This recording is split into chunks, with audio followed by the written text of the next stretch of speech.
गडिंग्लजमध्ये शनिवारपासून संजीवनी कृषी प्रदर्शन हे चालू होतं। करोडची उलाढाल ही गेल्या 4 दिवसांमध्ये झालेली आहे। असंख्य गडिंग्लज विभागातील नागरिकांनी, महिलांनी आणि शेतकऱ्यांनी या संजीवनी कृषी प्रदर्शनाला व्हिजिट केलेली आहे। तर आज सांगता समारंभ झालेला आहे। 4 दिवस झाले, तर मंगळवारी सायंकाळी सर्टिफिकेट वितरण करून आज या संजीवनी कृषी प्रदर्शनाचा सांगता समारंभ झालेला आहे। संतोषजी, गेल्या 4 दिवसापासून आपण पाहतोय संजीवनी कृषी प्रदर्शन राज इव्हेंट आयोजित हे चालू आहे।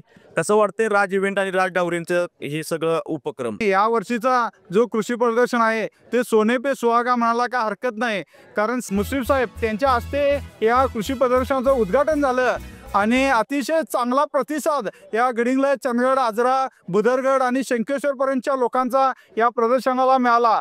आणि अतिशय चांगल्या पद्धतीने इथं जे शेतकरी आहेत त्यांच्यासाठी शेतीसाठी पूरक लागणारी त्यांचे साहित्य, तसंच खत, बी बियाणे यांचे चांगले स्टॉल लागलेले होते। तसंच इतर लोकांच्यासाठी खाद्याचे, लहान पोरांच्यासाठी खेळण्याचे असे अनेक स्टॉल या कृषी प्रदर्शनामध्ये आलेले होते।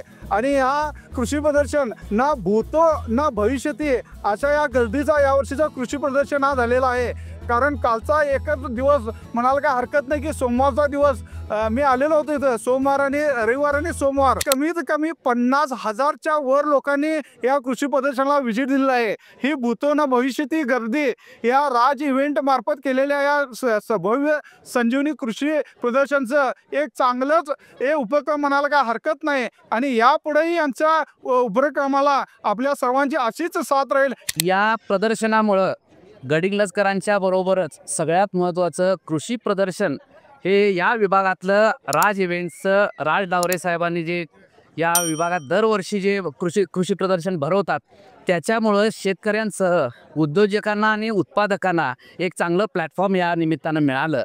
आणि मी त्याचं आजच एक नंबरचं बक्षीस काही हळीगोंडा म्हणून ज्यांनी जागतिक लेवलला जी आपली संकेश्वरी मिरची आहे त्या मिरचीला मिळालं। असे जे उत्पादक शेतकरी आहेत जे समाजापासून किंवा इतर घटकापासून वंचित अशांना एक प्रोत्साहन या कृषी प्रदर्शनामुळे मिळालेलं आहे। त्याचबरोबर उद्योजकामध्ये ज्या वेगवेगळ्या पद्धतीनं आता एक्झॉटिक भाज्याचा सुद्धा इथे स्टॉल लागलेला आहे, त्याचाही दुसरा नंबर काय ते आला ते राहुल नेसरे आणि त्यांचं दाम्पत्य, त्यांनाही मी अभिनंदन करतो। कारण ह्या गडिंग्लजसारख्या भागामध्ये अशा एक्झॉटिक भाज्या निवडणं आणि त्याचं उत्पादन घेणं आणि ते एक्सपोर्ट करणं हे या प्रदर्शनाचं त्याचं एक फलद्रुपी आहे की अशा इव्हेंट्समुळं या शेतकऱ्यांना प्रोत्साहन मिळतंय, उद्योजकांना प्रोत्साहन मिळतंय आणि गडिंग्लजकरांनी ही पर्वणी अगदी मनापासून अनुभवली। ह्या गेले 4 दिवस पाय ठेवायला इथं जागा नव्हती, अशा पद्धतीचा हा इव्हेंट झाला। त्या ठिकाणी संजीवनी कृषी प्रदर्शन राज इव्हेंट्स यांच्यामार्फत आयोजित केलेलं आहे। त्यामध्ये कृषी विभागाचे स्टॉल तसेच इतर स्टॉल होते। त्यामध्ये कृषी विभागाचे जे शेतकऱ्यांमार्फत उत्पादित केलेले भाजीपाला असेल, विदेशी भाजीपाला असेल, तसेच इतर पिकांचे लाईव्ह सॅम्पल ठेवण्यात आले होते।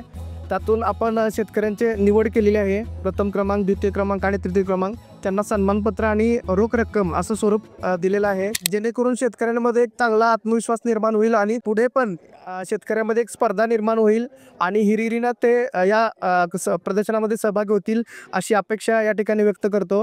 मला इथं कृषी प्रदर्शनमध्ये मला निरोप मिळाला असं मिरची ठेवायला, मग मी इथं मिरची जवारी शंकेश्वरी मिरची आणून ठेवले।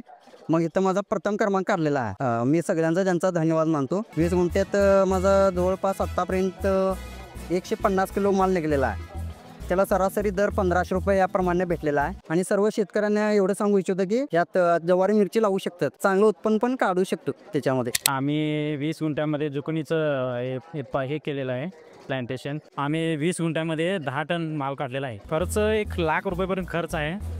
आम्ही आता 10 लाखाचं उत्पादन घेतलेलं आहे 3 महिन्यामध्ये। हां, मला म्हणजे वाटलं पण होतं की असं नंबर बसेल असं, पण इथं आल्यावर कळलं की आमचा द्वितीय क्रमांक बसलेला आहे। छान वाटलं आम्हाला इथं येऊन, कष्टाचं चीज झाल्यासारखं वाटतंय। मी शेतकऱ्यांना तेच ना, पारंपरिक करण्यापेक्षा ह्या विदेशी भाज्या जर केला की त्यांना रेट पण जास्त आहे, फायदा पण आहे आणि त्याला मालाला म्हणजे आपला इंडियन सारखं की कमी जास्त रेट नाही आहे, फिक्स एक रेट आहे की त्या रेट प्रमाणे तुम्हाला मिळणारच। गडिंग्लज, आजरा, चंदगड असेल किंवा आपल्या संकेश्वर भागातील सर्व शेतकऱ्यांनी या प्रदर्शनाला लाभ घेतला। त्यांनी सगळ्यांनी उत्स्फूर्त असा प्रतिसाद दिला। गेली 4 दिवस त्यांनी इतका चांगला प्रतिसाद दिला, न भूतो न भविष्यती असा प्रतिसाद दिला। त्याबद्दल मी गडिंग्लज, आजरा, चंदगड आणि संकेश्वर या सगळ्या शेतकरी बांधवांचं आभार मानतो। तसेच जे स्टॉलधारक आपल्या इथं पार्टिसिपेट झालेत, सहभागी झालेत, त्यांचंही मी या ठिकाणी पार्टिसिपेट झाल्याबद्दल, सहभाग घेतल्याबद्दल मी त्यांचे आभार व्यक्त करतो. राज्याचे वैद्यकीय शिक्षण मंत्री हसन मुश्रीफ यांच्या हस्ते शनिवारी या कृषी प्रदर्शनाचं उद्घाटन सोहळा संपन्न झाला आणि त्यानंतर गेल्या 2-3 दिवसापासून आपण पाहतोय लाखोंच्या संख्येने इथे लोक या गेल्या 4 दिवसामध्ये आलेले आहेत. कोटींची उलाढाल ही झालेली आहे आणि शेतकऱ्याला एक चांगला प्लॅटफॉर्म इथं उपलब्ध करून दिलेला आहे. नवनवीन जे प्रयोग आहेत, नवनवीन जे अत्याधुनिक यंत्रसामुग्री आहे याची माहिती मिळावी यासाठी नेहमीच संजीवनी कृषी प्रदर्शन हे शेतकऱ्यांसाठी महत्त्वपूर्ण ठरतं आणि गेल्या 4 दिवसापासून आपण पाहतोय शेतकरी असतील, गृहिणी असतील किंवा इतर जे नागरिक आहेत त्यांच्यासाठी ही एक पर्वणी होती आणि याचा लाभ हा गडिंग्लज तालुक्यातील सर्व जनतेने घेतलेला आहे आणि उच्चांकी गर्दीत आणि कोटीच्या उलाढालीत हे संजीवनी कृषी प्रदर्शन अतिशय उत्साहामध्ये संपन्न झालेलं आहे. गडिंग्लजहून लाईव्ह टुडे मराठी नितीन मोरे.